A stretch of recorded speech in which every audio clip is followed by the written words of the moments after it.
Pessoal, vamos lá então. Continuando aí a aula anterior. Eu tinha aberto aqui um discurso da aula retrasada, não era da aula de discurso. Um documento da aula retrasada, vamos continuar aqui na ecologia. A gente vai continuar falando sobre energia, né? Acho que nós estávamos na aula passada, é isso mesmo. Sobre pirâmides ecológicas, sobre fluxo de energia e sobre produtividade. Só um detalhe aqui.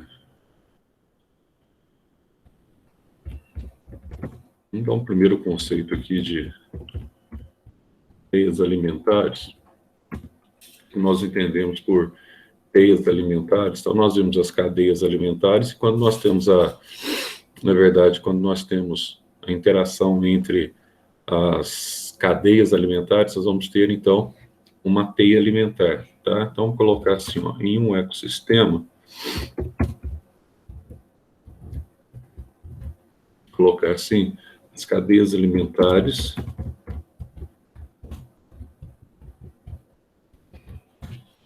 interagem, formando redes alimentares, tá? Essas redes alimentares, na verdade, são teias. Então, já na teia, antes da gente falar de pirâmide ecológica, etc. tal, representamos, vamos colocar assim, ó, representamos o máximo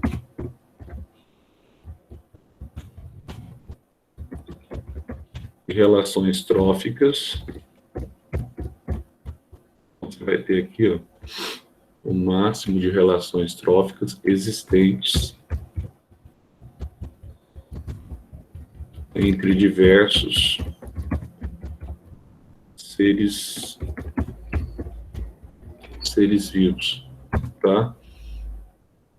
Entre diversos seres vivos, não só do ecossistema, vamos colocar assim, entre diversos seres vivos do ecossistema,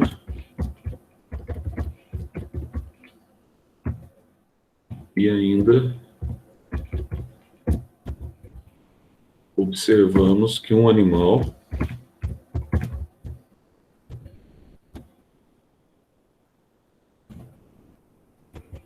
pode pertencer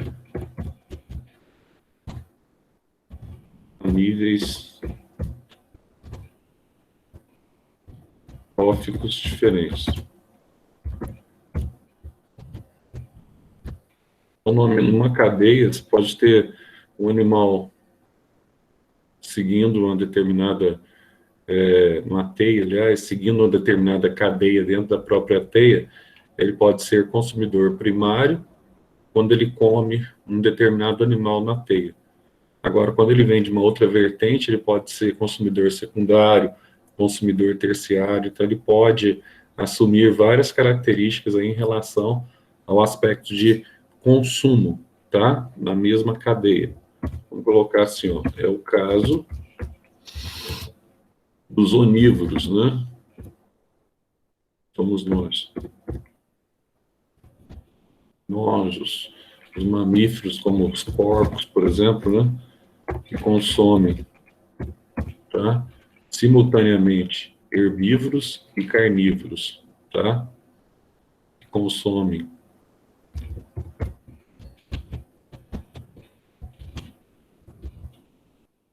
herbívoros e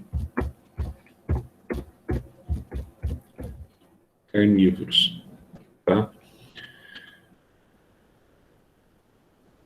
E os próprios carnívoros maiores, tá? Vamos colocar aqui. E os carnívoros maiores atacam diversas presas distintas. Eu coloco aqui para vocês um exemplo de cadeia alimentar, para ficar de teia, aliás, alimentar, para ficar bem Deixa eu ver se eu acho aqui. Exemplo. Para a gente enxergar bem o que eu estou falando aqui. Ó. Um desenho aqui para você enxergar bonitinho.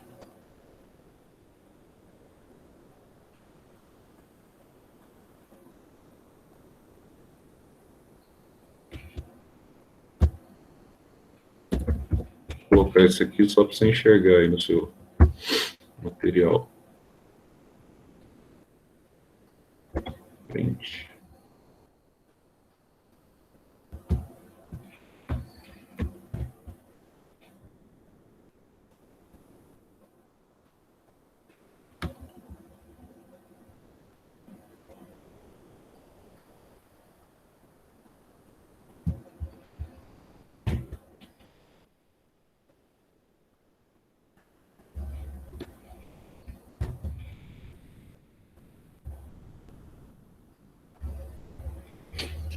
Dá uma olhadinha aqui, ó. Tá vendo aqui que, na verdade, quando a gente fala de teia alimentar, a gente está tratando aqui do entrelaçamento de várias cadeias. Então, uma teia alimentar pode ser, por exemplo, uma teia alimentar complexa, como essa que vocês estão vendo. Então, na base da teia, sempre você vai ter os produtores, né? Aqueles que nós vimos na aula passada, que eles têm a prerrogativa fotossintética ou quimiosintética, aqueles que conseguem produzir seu próprio alimento. Agora, os animais que estão ao longo da cadeia, eles podem exercer, então, tá? Ou da teia, que é a interação entre as cadeias, ele pode exercer, então, funções distintas, tá? Na mesma teia, ele pode ser diferentes tipos de consumidores. Então, aqui, por exemplo, nessa teia aqui, ó, vamos pegar um exemplo. Eu tenho aqui, ó, né, seguindo essa cadeia dentro da teia. Eu tenho aqui, ó, eu tenho a planta, tá vendo aqui? Eu tenho aqui o veado é herbívoro, ele come a planta, portanto ele é consumidor primário. Aí você tem aqui, ó, a onça pintada, ó, segundo essa cadeia, ela pode comer o veado, né? Agora, veja você, se ela comer o veado, ela é o quê? Ela é C2, a onça pintada, tá? Agora, se você pegar um outro lado da cadeia aqui, por exemplo, um lado mais complexo, dependendo da cadeia, o lado que você está pegando da cadeia aqui, ó, se eu pegar a planta aqui, por exemplo, ó, a planta ela serve de alimento para essa ave aqui, o colhereiro, tá? Essa ave, ela é consumidora primária, ela é herbívora. Ela serve de alimento para a cobra. Então, nessa vertente da cadeia aqui, ó, a cobra é consumidora secundária, quando ela come o colhereiro. Aí veja você que o jacaré, ele pode comer a cobra, tá vendo? Se ele comer a cobra nessa sequência aqui do colhereiro, ó, ele é consumidor terciário. E se acontecer o que está propondo aqui na cadeia aqui, ó, essa onça nessa cadeia, ela exerce também o papel de consumidor quaternário, então ela é C4. Então veja você, a mesma onça, ela pode ser, quando ela come o veado, tá? Quando ela come o macaco, ela pode ser consumidor secundário. Quando ela come, supostamente aqui, eu nunca vi onça comendo jacaré, mas tudo bem, deve ser jacaré filhote, né? Quando ela come jacaré, tá? Você vai ter aqui um consumidor quaternário. Então, dependendo da vertente que ela está seguindo aqui na cadeia, ela vai exercer um papel distinto. Ó, quando ela está comendo peixe, tá vendo aqui, ó? Esse peixe aqui, ó, a princípio, nessa cadeia direta, ela é consumidora secundária. Mas, se você levar em consideração, e o peixe aqui, ele está servindo de alimento, ele não está comendo nada. Então, ela é consumidora secundária. Então, você tem várias vertentes aqui para a onça, ó. Por exemplo, ó, aqui, ó, a anta, por exemplo, está comendo, então, materiais herbívoros. Quando ela é comida pela onça, tá? Ela passa a ser, então, a onça consumidor secundário. Então, numa mesma cadeia, você tem várias opções, tá? De exercício de um mesmo animal como um carnívoro maior, como a onça, ela pode exercer aqui funções distintas. Então, só colocar aqui, ó, pegando o exemplo da onça pintada, tá? A onça, ao longo da cadeia, vamos chamar da teia,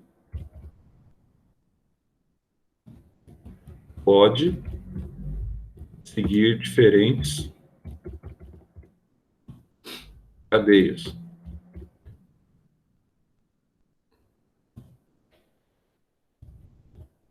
Sendo C2,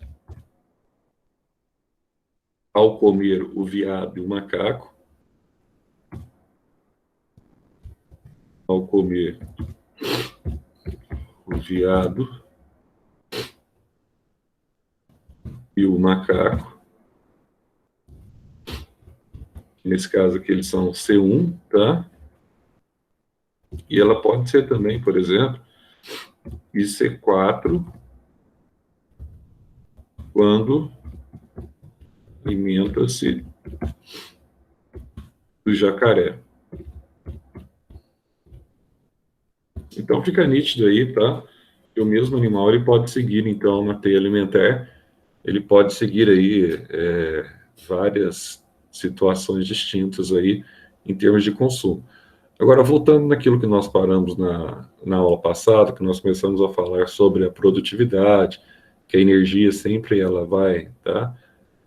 Do produtor, etc, tal. Então, vamos entender um pouquinho como é que funciona esse fluxo de energia e também aqui as pirâmides ecológicas, tá? Vamos entender essas duas coisas. Foi onde nós paramos na aula passada.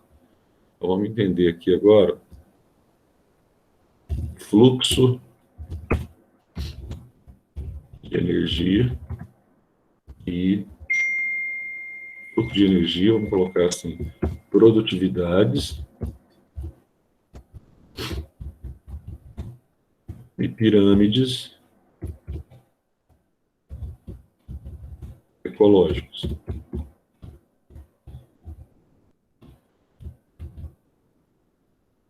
Vamos entender. Então, nós vimos na aula passada que todo ser vivo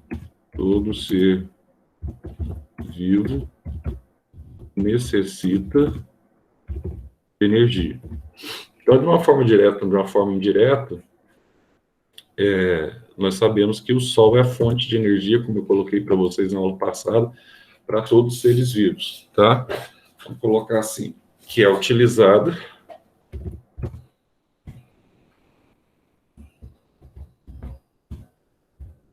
para... Nós falamos um pouquinho na aula passada de fotossíntese, tá? De quimiossíntese. Então, vamos colocar aqui, ó, primeira utilização da energia. Então, você tem aqui para a construção do organismo. Utilizado para a construção do organismo. Essa é a primeira, né? Você formar aí as proteínas, você formar os aminoácidos, você formar os carboidratos, etc. Tal. Você formar os elementos plásticos, que são os proteicos, né, dentro do corpo. E para a realização, que a gente falou para vocês, realização de suas atividades metabólicas, é claro, tá? Inclusive, atividades metabólicas que envolvam aí, por exemplo, movimento, manutenção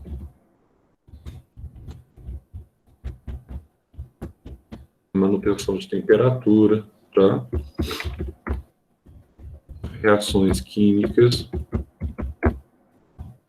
entre outros aí, taxas metabólicas, etc. Vamos colocar assim. Então, vamos colocar assim, bom, diante disso, para construir o organismo, então você tem a parte interna da célula, né? Você tem todo o morfoplasma celular.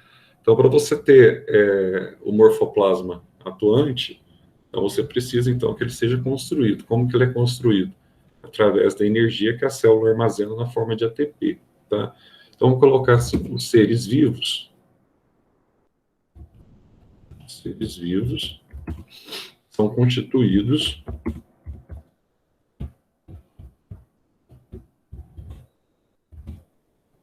à base de carbono e nitrogênio.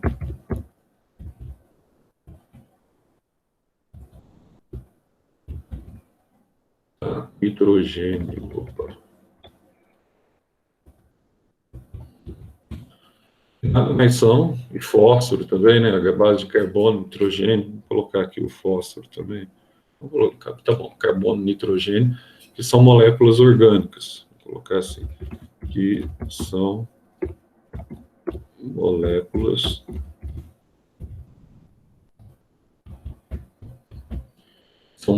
orgânicas, tá?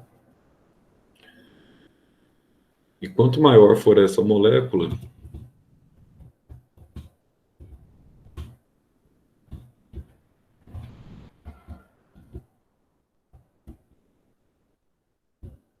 que vai acontecer? Maior será a quantidade de energia necessária para sintetizá-lo, tá?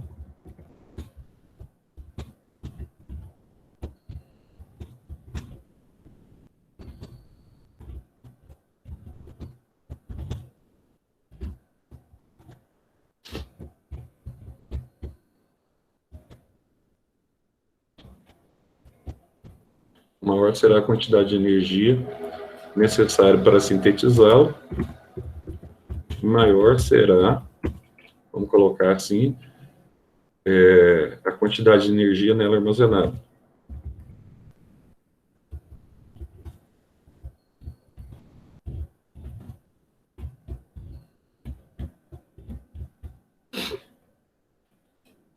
E, obviamente,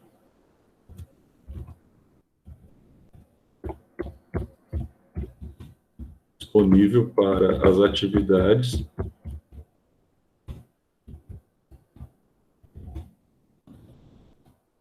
vitais dos seres vivos.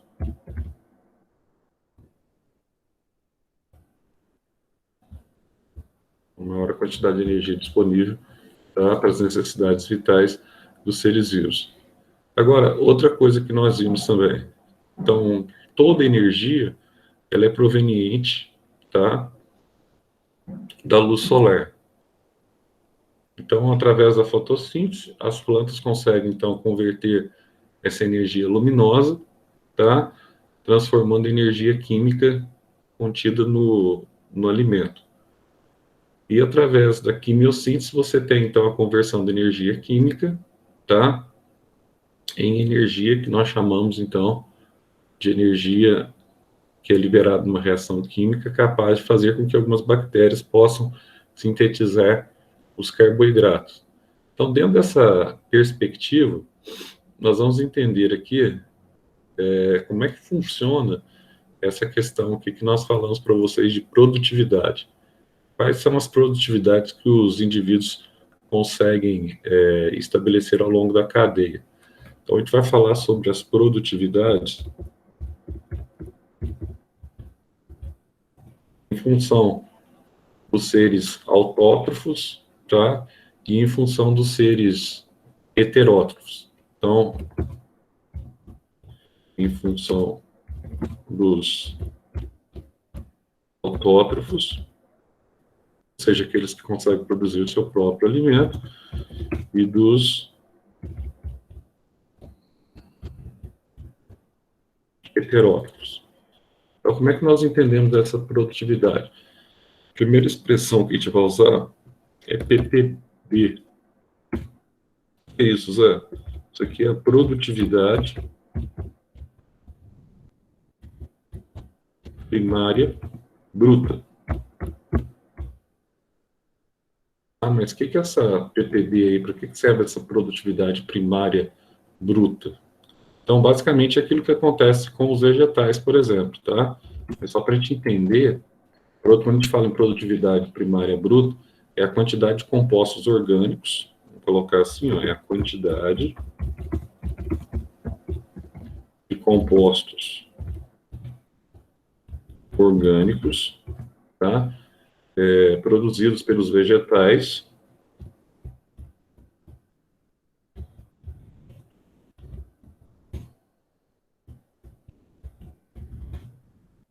durante A fotossíntese. Tá? Vamos chamar isso aqui por unidade diária.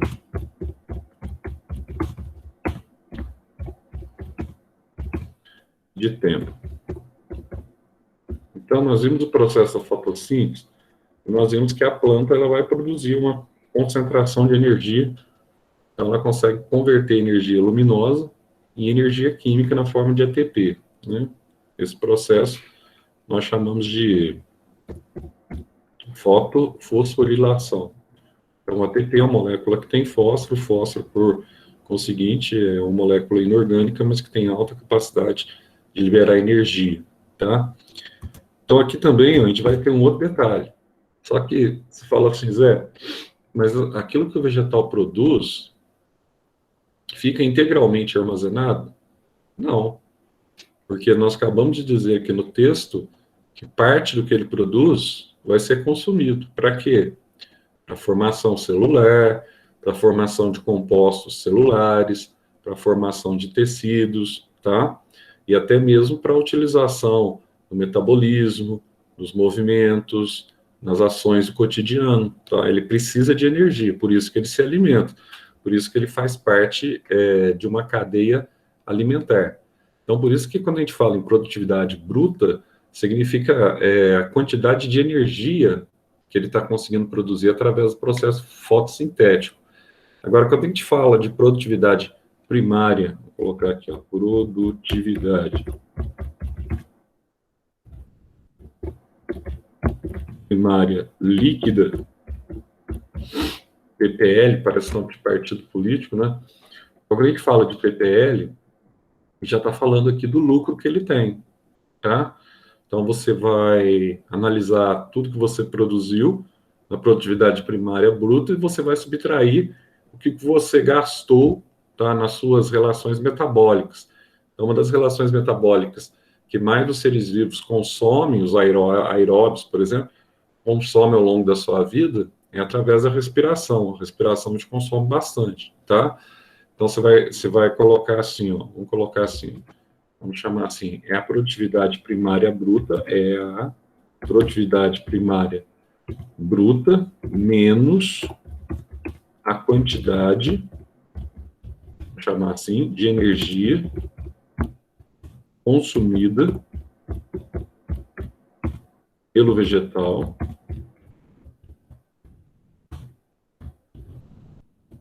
através da respiração. Para ficar fácil aqui, vamos colocar a respiração com esse símbolozinho aqui de R, só para a gente fazer uma formulazinha. Então, toda vez que a gente falar de PPL, então, para ficar fácil, é PPB, produtividade primária bruta, menos a respiração.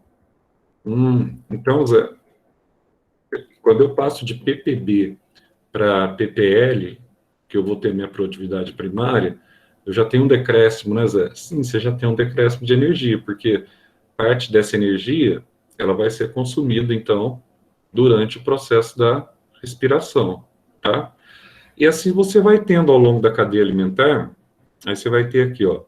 Então, a produtividade primária bruta, ela refere-se aqui, então, aos produtores, aos indivíduos fotossintéticos, tá? Aí você vai ter aqui, ó, produtividade secundária bruta. Né? Então, aqui você tem produtividade secundária bruta. Mas aí, o que é isso, então, Zé? Muito simples.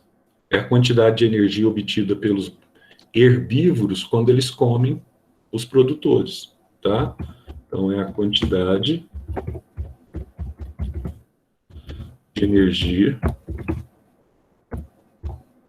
obtida pelos herbívoros. Só lembrando aqui que na cadeia alimentar, eles são os consumidores primários, que a gente viu isso na aula passada, tá? É a quantidade de energia obtida pelos herbívoros ao comer, ou ao comerem, os produtores. produtores aqui, nesse caso, são os vegetais, tá? Podia ser também bactérias quimiosintéticas. Então, quando, por exemplo, os indivíduos heterótrofos, eles se alimentam, tá, dos autótrofos, você tem esse tipo de situação? Exatamente. Mas aí, quanto que fica armazenado para o indivíduo? A gente vai ter a produtividade secundária líquida. Então, Zé, essa produtividade secundária líquida, aí vai ser sempre o mesmo raciocínio. Sempre o mesmo raciocínio, tá? Então, é a produtividade primária secundária bruta menos a taxa de respiração, tá? Então, vamos colocar assim, a produtividade secundária bruta menos a energia gasta na respiração dos consumidores primários, que são os herbívoros. Nossa, então isso é fácil. É fácil. Toda vez que você estabelece aqui, por exemplo, produtividade secundária bruta, aí o que você vai colocar? Tá? Então, ou secundária líquida, aliás, né? O que você vai colocar? Você vai colocar a produtividade secundária bruta menos a respiração, tá? A taxa energética despendida ou gasta durante a respiração. Então, assim, eu posso ir caminhando ao longo da cadeia alimentar, certo? Posso ir caminhando. Aí eu vou tendo produtividades. Então, tem aqui produtividade, vamos chamar aqui agora terciária bruta. O que seria isso? Vamos colocar assim, ó, é a energia obtida pelo consumidor secundário,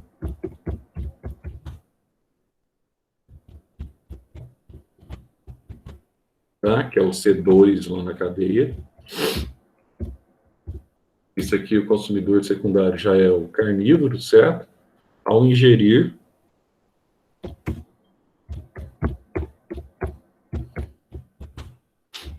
ao comer herbívoro. Nossa, então é bem facinho, né? É, bem facinho. E assim vai. Aí você vai pegar, por exemplo, produtividade terciária líquida.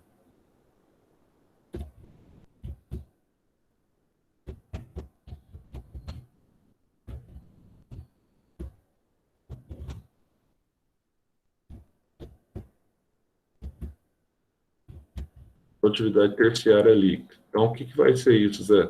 Então, isso aqui, ó, vamos colocar seguindo. Isso aqui vai ser PTB, né? Isso aqui é o PTL.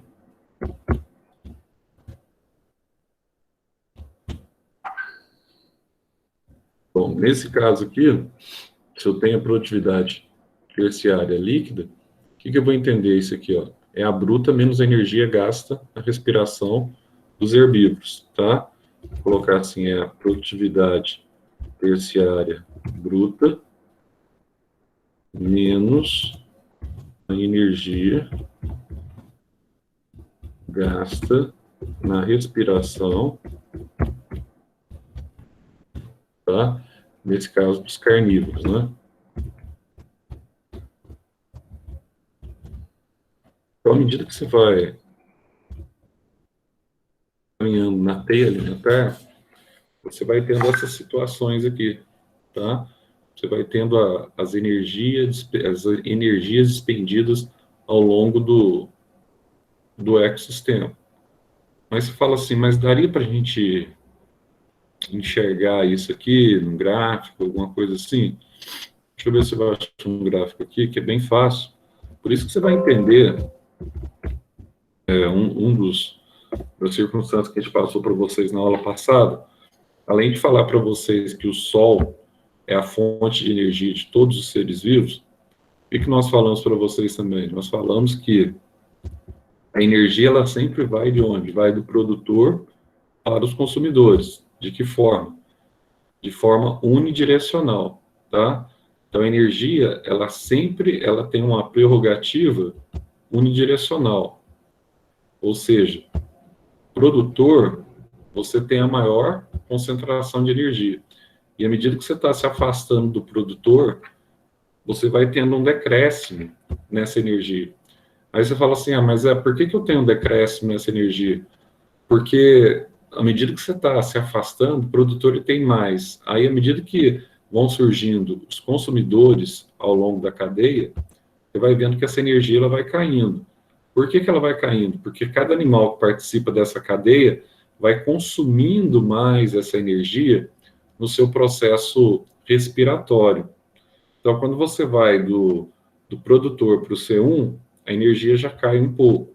Quando você vai do C1 para o C2, ela já cai mais uma quantidade considerável. Aí, quando você chega no C3, por exemplo, aí você já tem um outro problema, a energia cai mais um pouco. Então, quanto mais você se afasta, mais energia vai caindo. Então, isso significa que a energia, isso você não pode esquecer, tá? O fluxo energético, ele é o que nós chamamos de unidirecional, tá? Ele vai caindo à medida que você vai se afastando dos consumidores. Vou colocar aqui para vocês, ver se vai caber aqui, para você enxergar aqui, ó, no diagrama de energia, eu acho que vai dar para enxergar.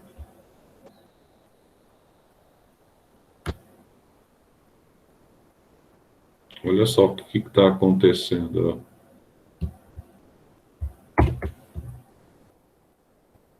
Duas situações aqui legais para vocês enxergarem. Então, na primeira situação aqui, ó,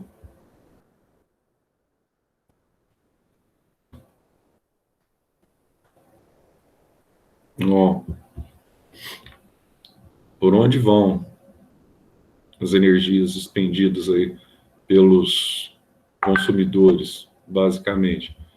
Então, olha, com a ingestão do alimento, grande parte, ou a maior parte, está vendo que a seta maior aqui é a respiração, outra parte ela destina-se à formação de reserva, que nós, por exemplo, os animais, precisamos, tá?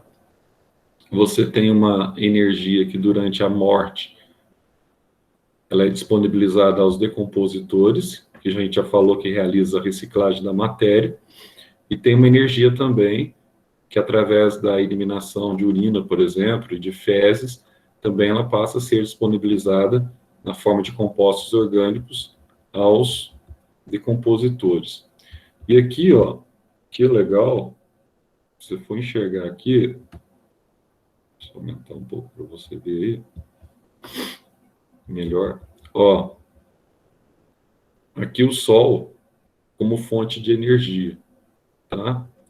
Então, olha, à medida que você vai caminhando dos produtores para os consumidores, C1, C2 e C3, você vai tendo, além da energia sendo devolvida em parte para a atmosfera, você vai tendo aqui um nível energético de perdas.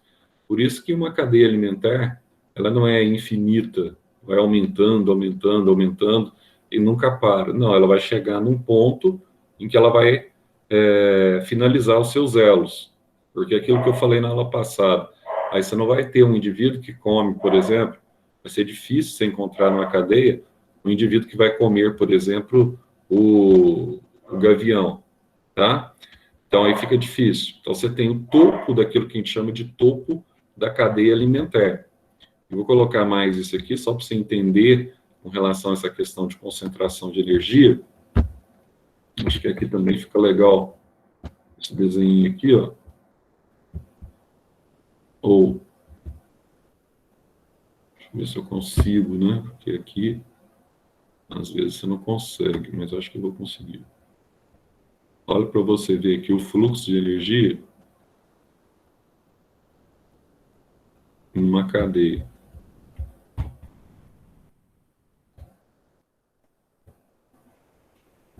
Só para você ver aí, ó. Olha que legal. Aqui você tem, ó, tá vendo que a base aqui, ó, o produtor, porque ele consegue fabricar o seu próprio alimento, obviamente ele tem maior disponibilidade de energia. Agora, à medida que você vai passando aqui, ó, para o consumidor primário, aqui a gente tem então a produtividade primária bruta. Ele gasta uma parte dessa energia que ele obteve ao comer o produtor, tá? Ele gasta uma parte dessa energia e principalmente seu processo respiratório. Então, essa energia, ela cai, tá vendo que ela vai decrescendo? Então, quando a serpente come esse animalzinho, mesma coisa. Então, ela vai gastar uma quantidade maior de energia no seu processo respiratório. Aí, quando você tem, no caso dessa cadeia aqui, você tem a coruja, tá? No topo da cadeia. A coruja come a serpente. Podia ter aqui ainda um gavião. Você está vendo que a energia ela vai diminuindo e isso faz com que os elos das cadeias alimentares elas sejam, no máximo, vamos colocar aí, 6 ou 7 elos, aí você encerra a cadeia. Por quê? Porque esse fluxograma energético, ele é sempre decrescente. Então, a tendência é sempre diminuir mesmo, tá? Então, a energia é unidirecional. Agora, e as pirâmides, E as pirâmides ecológicas?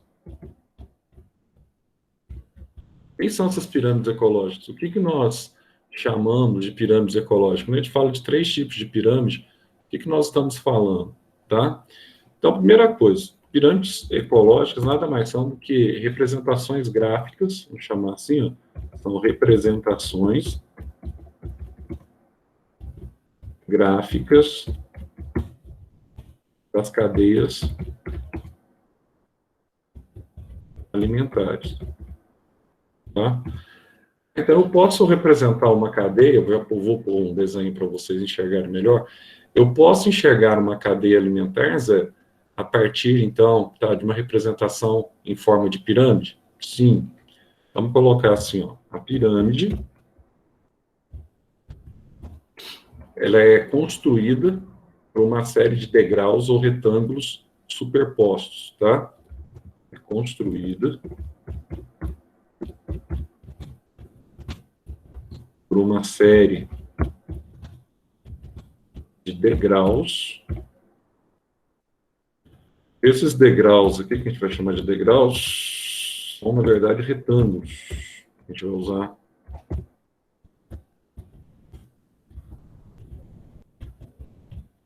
superpostos, tá? Ou seja, um sobre o outro,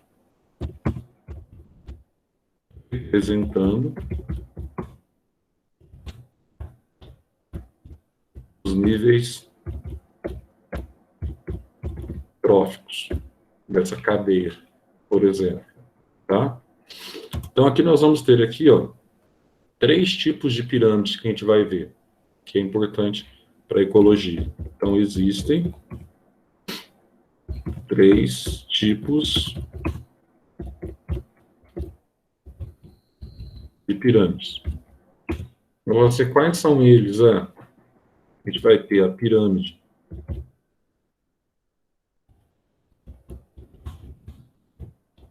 de números,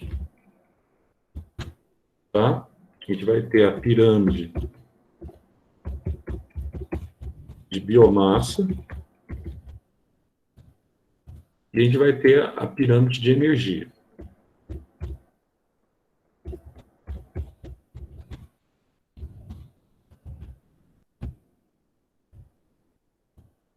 Aí a pergunta seria o seguinte agora: qual seria a melhor representação, tá, de uma cadeia alimentar?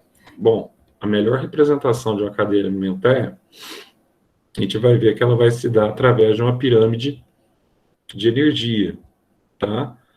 A pirâmide de biomassa, ela é legal, mas ela apresenta alguns defeitinhos que eu vou falar para vocês aqui, ó. E a pirâmide de número é a pior. Já vou provar para vocês aqui que é a pior. Só para você enxergar o que eu acabei de escrever aí, ecologia, a gente tem que sempre estar atento às ilustrações para você fixar o conteúdo, para não ficar só na questão do referencial teórico escrito, mas que você tenha essa capacidade para você fixar o conteúdo. Então, deixa eu colocar uma pirâmide aqui, ó, ecológica, tá vendo? Olha só o que eu falei. Estou falando da pirâmide.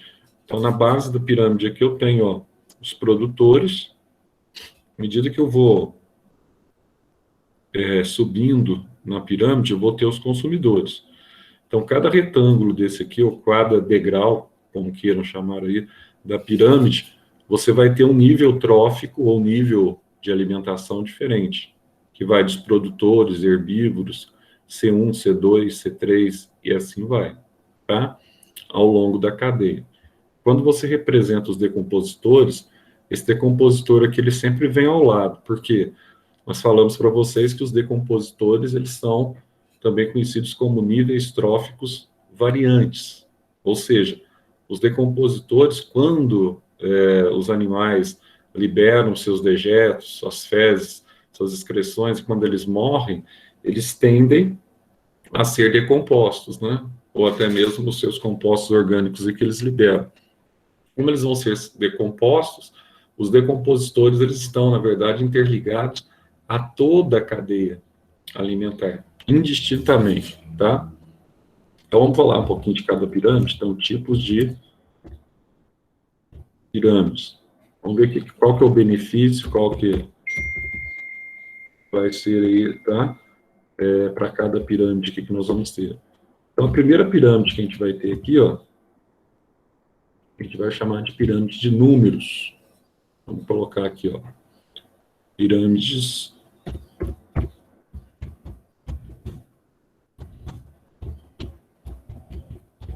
de números. O que acontece na pirâmide de números Então, olha só, na pirâmide de número, ela vai ser edificada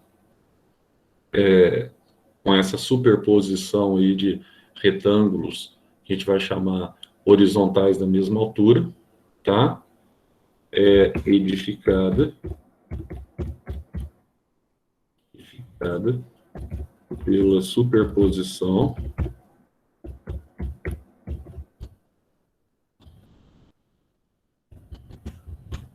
de retângulos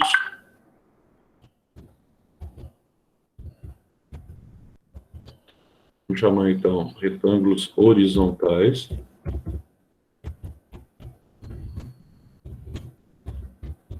de mesma altura,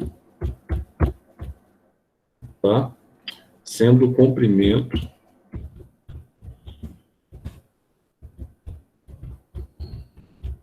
no caso aqui, né, do retângulo, proporcional ao número de indivíduos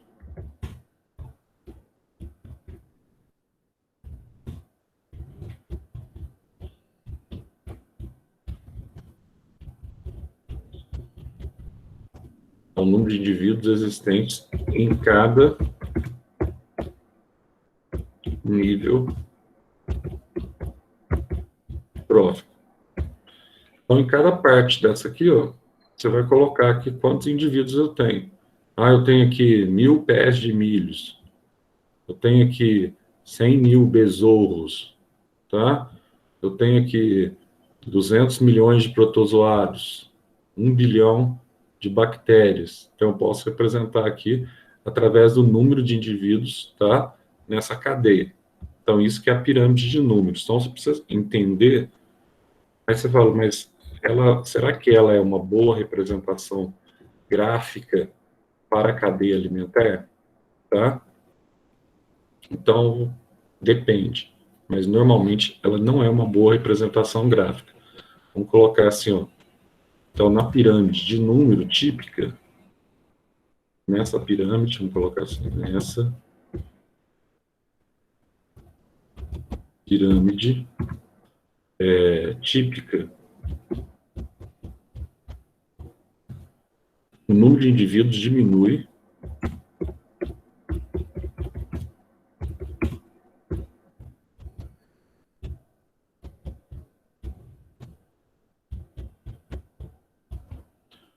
a cada nível trófico.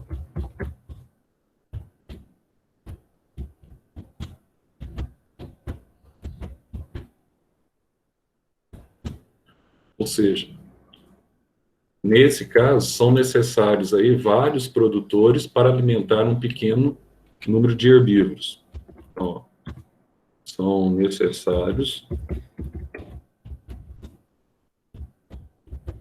vários produtores para alimentar um pequeno número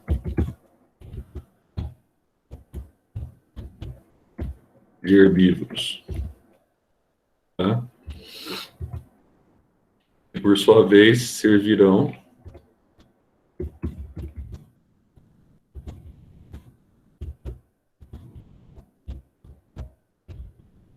chamar assim, servirão de alimento com um número menor de carnívoros. Então, Zé, deixa eu ver aí qual que seria essa pirâmide de número aí. Seria a pirâmide típica que é utilizada. Vou pegar aqui, acho que eu tenho aqui. Pirâmide de número típica. Vamos pegar aqui uma pirâmide. Isso vai ficar bom.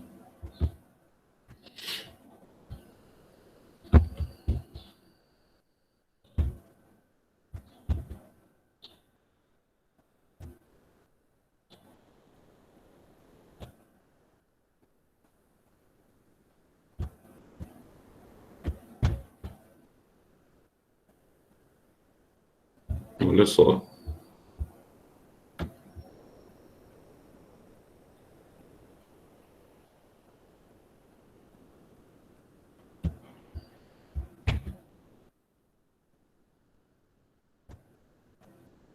Então aqui, ó. Por exemplo. Essa pirâmide aí é ideal, Zé. Para representação, você pode chamar que sim, mas nem sempre ela vai ser ideal. Por quê? O que você busca numa pirâmide?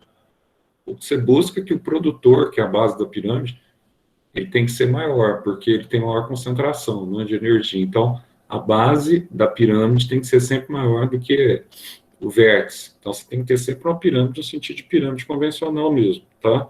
Você busca isso como representação. Que à medida que você se afasta do produtor, você diminui o consumo de energia. Mas o que está acontecendo aqui, ó? Bom, aqui você tem uma quantidade enorme, tá, de alfafa para alimentar 4,5 bezerros, e por sua vez vai alimentar apenas uma criança.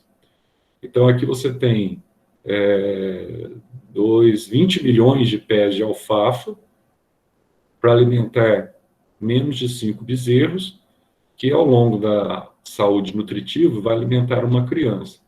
Bom, essa pirâmide aqui, ela é desejável, porque ela mostra que no produtor aqui você tem uma maior quantidade.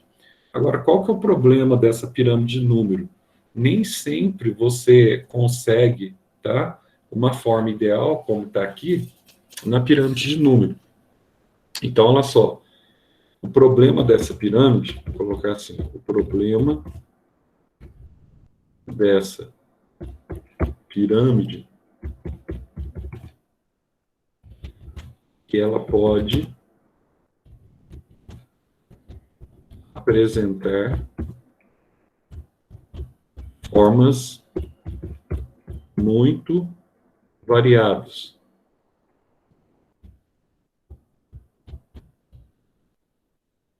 Vou dar outro exemplo aqui, ó. Só para você ter uma noção aí de que tipo de formas que ela pode apresentar. Vamos dar um exemplo aqui de uma forma que não é interessante. Deixa eu ver se eu consigo.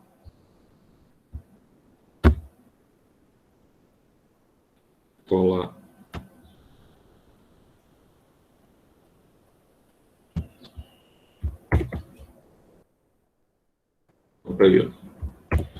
Olha só, se eu pegar uma cadeia representando dessa forma, ó, o que está acontecendo? Eu tenho uma árvore, nessa árvore eu tenho vários insetos, esses insetos são herbívoros, e esses insetos estão sendo utilizados para alimentação, tá, de um bom número de aves.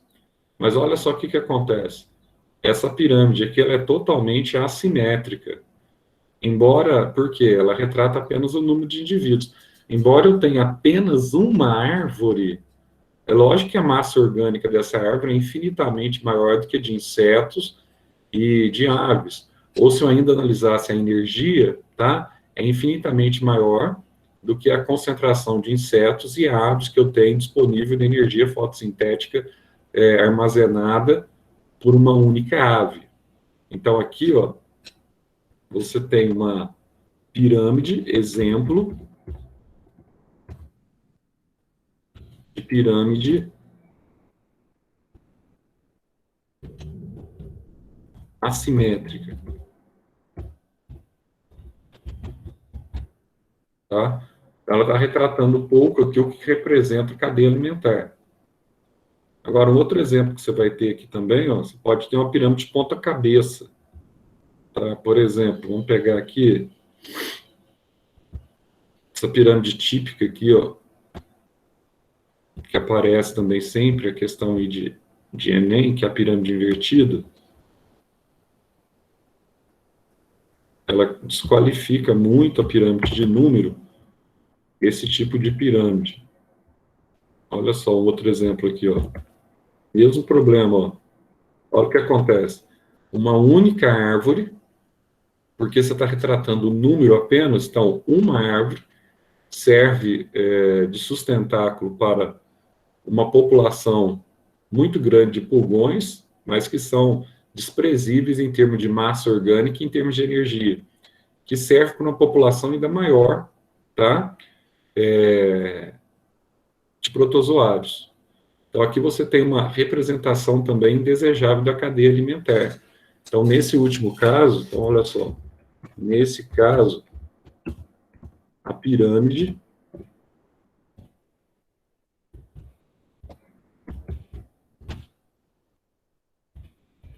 apresenta o vértice voltado para baixo. Então, como eu falei no início da pirâmide, o que é o ideal? O que se almeja para uma pirâmide ecológica? Então, olha só.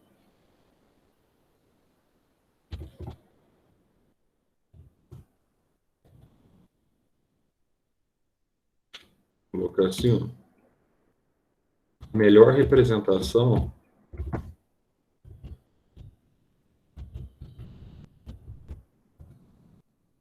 é quando a pirâmide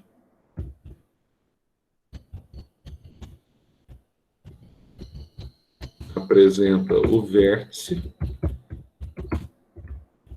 para cima, tá? Sempre a base da pirâmide tem que ser maior do que o vértice. Então, sempre a base,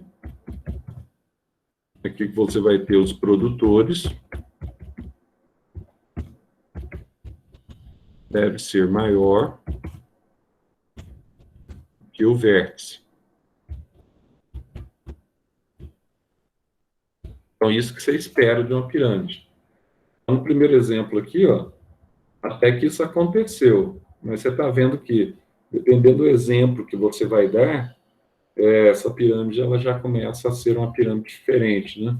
Uma pirâmide diferente daquilo que você almeja, que é o vértice voltado para cima. Mas aí você vai ter o segundo tipo de pirâmides, sim, a gente vai ter um segundo tipo de pirâmide, que é um sistema intermediário muito bom, se não fosse uma exceção que nós temos na ecologia para esse tipo de pirâmide. Aqui você vai ter vamos chamar aqui de pirâmide, chamar de pirâmide de biomassa.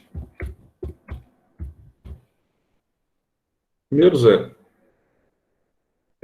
que representa isso, tá?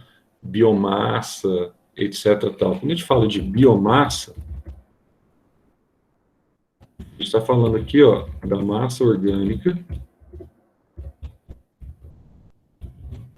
de um ecossistema. Então, isso é biomassa. Sim. Então, ó, em cada nível trófico dessa pirâmide, você vai ter a biomassa dos seres vivos, tá? Então, em cada nível trófico, representa-se a biomassa dos seres vivos pertencentes a determinada cadeia.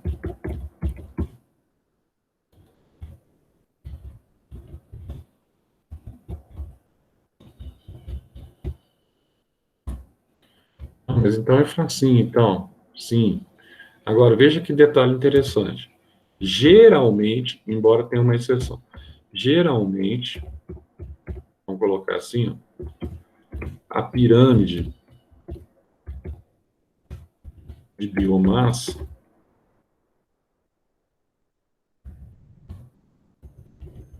apresenta o vértice voltado para cima. Geralmente, mas nem sempre. Vamos dar um exemplo aqui para você ver aqui, ó. Deixa eu pegar um exemplo aqui. Olha o exemplo básico que a gente sempre vai apresentar para vocês aqui. Consigo, né? Acho que dá. Eu faço famosas cavadinhas quando você trabalha tudo em conjunto aqui.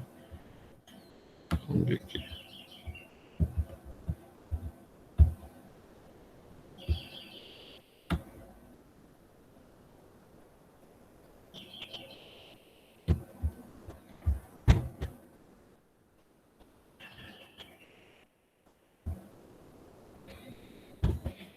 Então, só para você ter uma noção, ó. Naquele caso lá que eu dei o exemplo, lá nós tínhamos uma criança, 4,5 bezerros e 20 milhões de alfafa. Se eu for analisar aqui a massa orgânica de cada componente aqui, ó, na cadeia, aí olha só que legal. A alfafa, 20 milhões de alfafa, que era o número que eu tinha, para que eu tenha essa quantidade, olha, eu tenho que ter quase mais de 8 toneladas, tá vendo? Como produtor. Então, a base dessa pirâmide aqui é legal, porque se eu procuro o vértice voltado para cima, ela tem esse vértice voltado para cima, tá vendo? Se eu pegar o equivalente a 4,5 bezerros, aqui eu vou ter um bezerrão, né? Olha só, eu vou ter aqui cerca de 1.035 quilos, levando em consideração aí que, em média, vamos pôr aí 200 e poucos quilos por bezerro, né? Então, você vai ter, em média, 1.035 quilos. Pegar uma criança aí, né, de 11 anos, 12 anos, adolescente, mas que ainda é uma criança pesa, em média, 48 quilos. Então, o que acontece? Eu saio do produtor, consumidor primário, consumidor secundário. Bom, essa pirâmide aqui, ela está respeitando, geralmente, aquilo que eu almejo, tá? Tá, porque está havendo aqui, ó, uma diminuição do vértice, à medida que eu caminho ao longo dos níveis tróficos. Ah, então se está tendo uma diminuição, é aquilo que eu almejo. Sim. Bom, então a pirâmide de biomassa, ela é uma representação melhor, Zé, do que a pirâmide de números, muito melhor. Pelo menos só tem um caso que ela vai ser assimétrica, tá? Nem sempre ela vai ser ideal. Então você vai ter um problema aqui, ó. Entretanto, vamos chamar assim, há exceções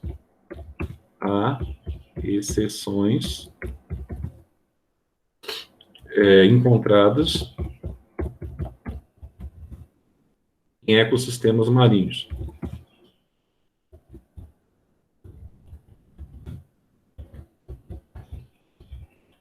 Zé, que exceções são essas, tá?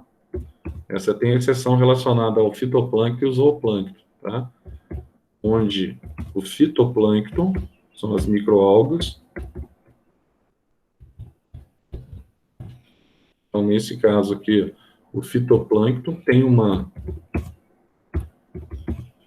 biomassa. Veja que interessante.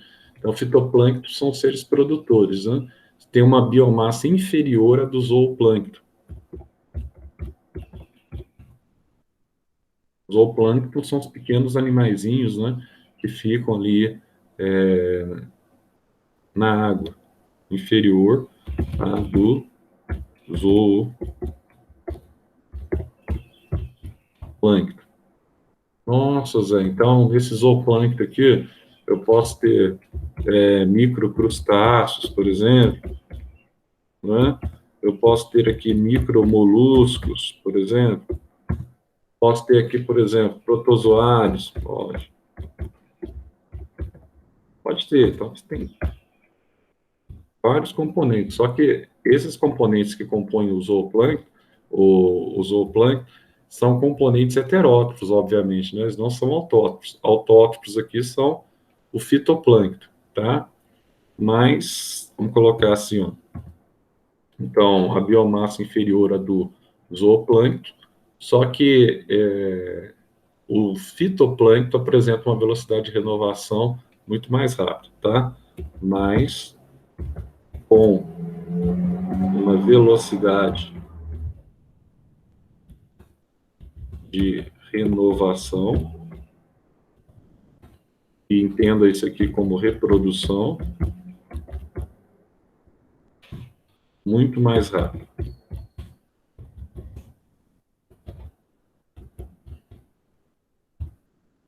Então, mostra pra gente por que essa pirâmide aí não é tão legal também, Zé. Vou mostrar aqui para vocês.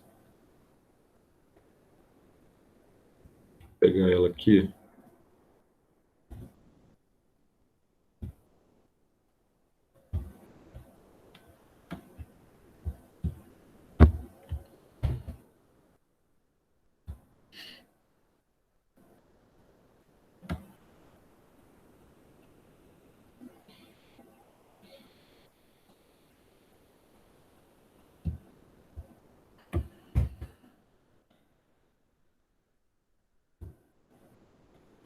Só para você ver, ó. Olha a exceção aí, ó. Pirâmide com vértice voltado para baixo, tá? Então, olha só. Pirâmide com o vértice para baixo. Então, nesse caso aqui, ó, é exceção que descaracteriza um pouco a pirâmide de biomassa. Então, exceção que descaracteriza a pirâmide de biomassa. Então, nem essas também é a melhor representação da cadeia alimentar? Não, infelizmente, então nós temos essa pequena exceção aqui, tá? Essa pirâmide de biomassa. Então, Zé, qual seria a melhor pirâmide aí para a gente representar uma cadeia alimentar? Bom, aí já ficou bem claro, né? Você vai ter aqui como melhor representação de uma cadeia alimentar uma pirâmide que nós chamamos aqui, ó, uma pirâmide de energia, tá? Então, vamos colocar aqui, ó, pirâmide de energia, que é a melhor representação dessa cadeia, letra C. Aqui a gente vai ter também uma pirâmide de energia. O que vai acontecer com essa pirâmide de energia? Então, ó, não esqueçam disso para Enem. É a melhor representação, vou chamar assim, ó, da cadeia alimentar.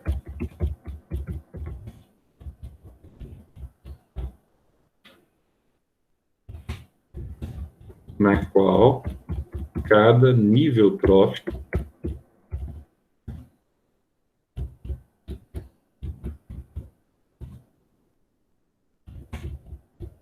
é representado por um retângulo, e esse retângulo aqui, ó, vou colocar assim, cujo comprimento horizontal é proporcional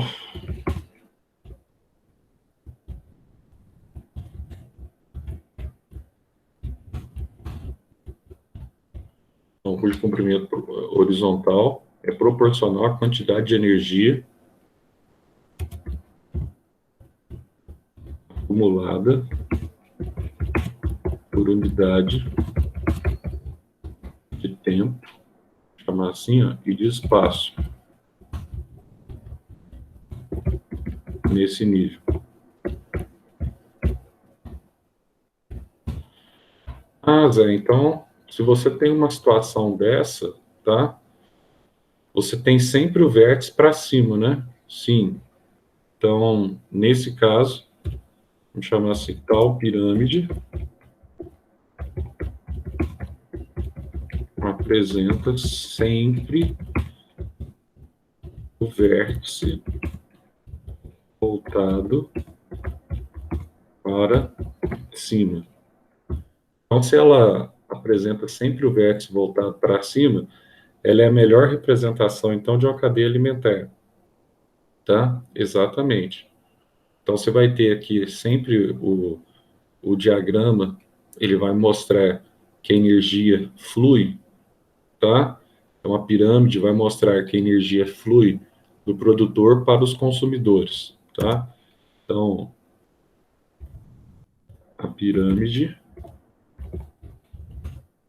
mostra que a energia flui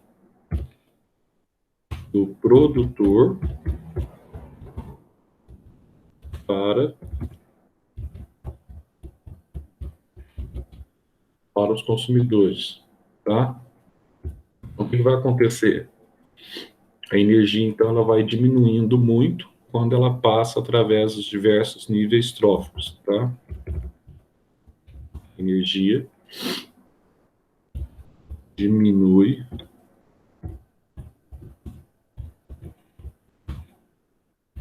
ao passar por diversos níveis tróficos. Então deixa a gente ver por que isso acontece, qual que seria o exemplo que nós teríamos aqui. Então vamos pegar aqui, ó, pirâmide de energia bem clássica, representando aquela do bezerro mesmo lá, que a gente falou lá no início.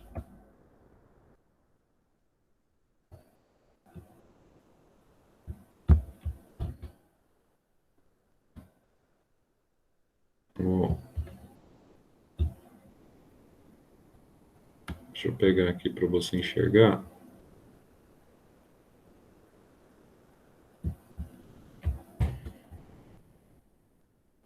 Olha que legal, ó. Tá vendo? Nesse caso, não tem exceção. Quando você pega a questão, por exemplo, da alfafa, do bezerro, tá? E dos tecidos humanos, então a base você tem uma concentração massificante aqui de calorias, que ela vai decrescendo à medida que você caminha aqui entre os consumidores. Então, sempre esse tipo de pirâmide é o tipo ideal para você representar uma cadeia alimentar. Por quê? Porque ele está representando aqui, ó, o diagrama do fluxo de energia. Então, pelo diagrama do fluxo de energia, que a gente viu que a energia ela vai do produtor para os consumidores e ela vai decaindo à medida que ela vai se afastando do produtor, você vai ter basicamente esse diagramazinho aqui, ó. Olha só que legal, ó. Tá vendo? Ó, que você tem o produtor, sempre com a maior concentração de energia. Então, à medida que você vai fluindo aqui, a energia ela vai se esvairindo. Por quê? As produtividades, ao longo das produtividades, você vai tendo consumo dessa energia, tá? Para a gente fechar esse assunto, Ô Zé, você oi, volta um Fernando. pouquinho pra cima na parte escrita pra eu tirar um print, por favor? Aqui, aqui, Isso. Obrigada. tá, joia. Olha só. Então, só para a gente colocar uma observação, tá? Com relação a essas pirâmides, etc. Tal, lembrando da pirâmide de biomassa, fazendo uma observação final aqui dessa pirâmide, então, vamos colocar aqui, ó, uma observaçãozinha aqui, se tratando da pirâmide de biomassa. Então, fica claro que a pirâmide de energia é a melhor forma de você representar, tá? Mas fazendo um comentário sobre as pirâmides, vamos colocar assim, um pequeno comentário só para a gente fechar essa aula, tomando um café. Então, ó, a pirâmide, a gente chamou lá no início de a intermediária de biomassas, tá? É melhor do que a de números.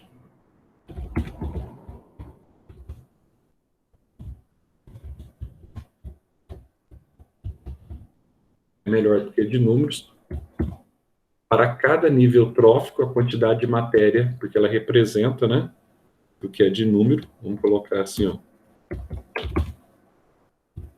Por indicar a quantidade de matéria orgânica em cada nível trófico. Por indicar a quantidade de matéria orgânica para cada nível trófico. Agora tem um problema. Essa pirâmide atribui a mesma importância aos diversos tecidos. Então, essa pirâmide atribui a mesma importância aos diversos tecidos. O que eu estou me referindo aqui? Tá? Ao zooplâncton e ao fitoplâncton. Embora, vamos chamar aqui, ó, tenham valores energéticos diferentes.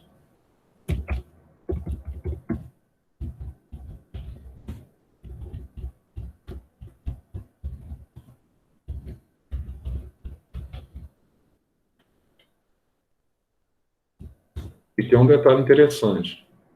Não leva em conta, tá, o fator tempo. Isso é fundamental.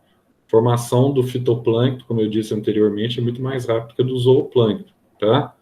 Então, não leva em conta fator, por exemplo, aqui o fator tempo. Sendo que, ou uma vez que as biomassas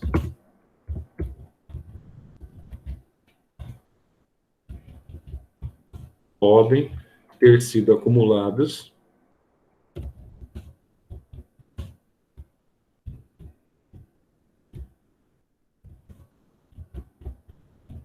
durante alguns dias,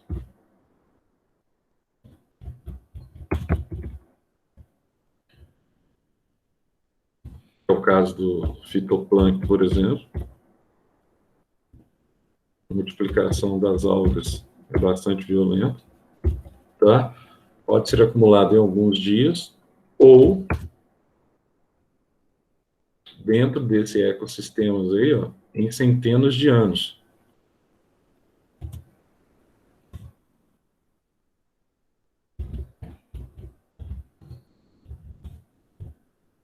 Por exemplo, como é o caso de uma floresta.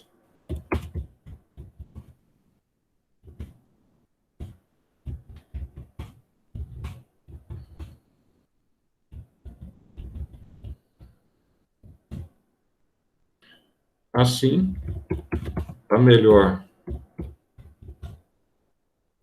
representação fica por conta da pirâmide de energia, pois ela leva em consideração apenas o valor energético de cada nível trófico, independente do tempo, pois representa apenas o valor energético de cada nível trófico, independente do tempo de formação. Então, essa é a melhor opção para a gente descrever aqui uma cadeia alimentar. Vou colocar aqui para vocês aqui, salvar como pirâmides ecológicas. Teias alimentares.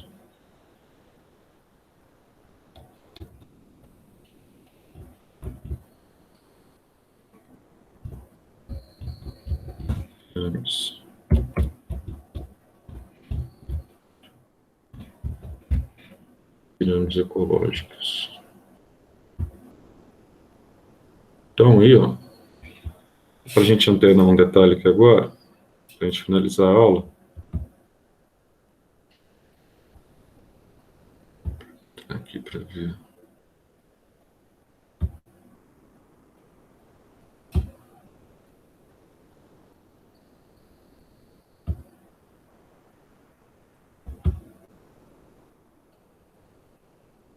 Só para ver como é que nós estamos aqui na apostila. Já deve ter até saído já. Mas não fica muito tempo.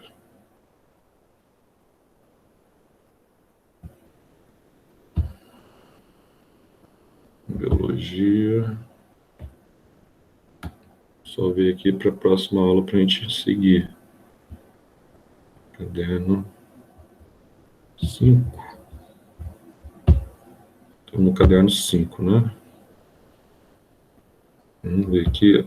A gente já viu introdução, produtividade dos ecossistemas, pirâmides ecológicas. Então, na próxima aula, a gente vai entrar numa matéria bastante. Aliás, a gente viu isso aqui no 9º ano. Legal que a gente já viu no 9º ano. São ciclos biogeoquímicos. Aí vamos falar um pouquinho do ciclo do carbono, o ciclo do nitrogênio, o ciclo do oxigênio, o ciclo do fósforo. Próxima aula a gente continua aqui nos ciclos, tá? A gente está dentro tudo do tempo aí, acho que vai dar para concluir o material de vocês aí tranquilo. Ciclos biogeoquímicos. Pessoal, beleza então? Então, vou interromper aqui. Interromper a gravação.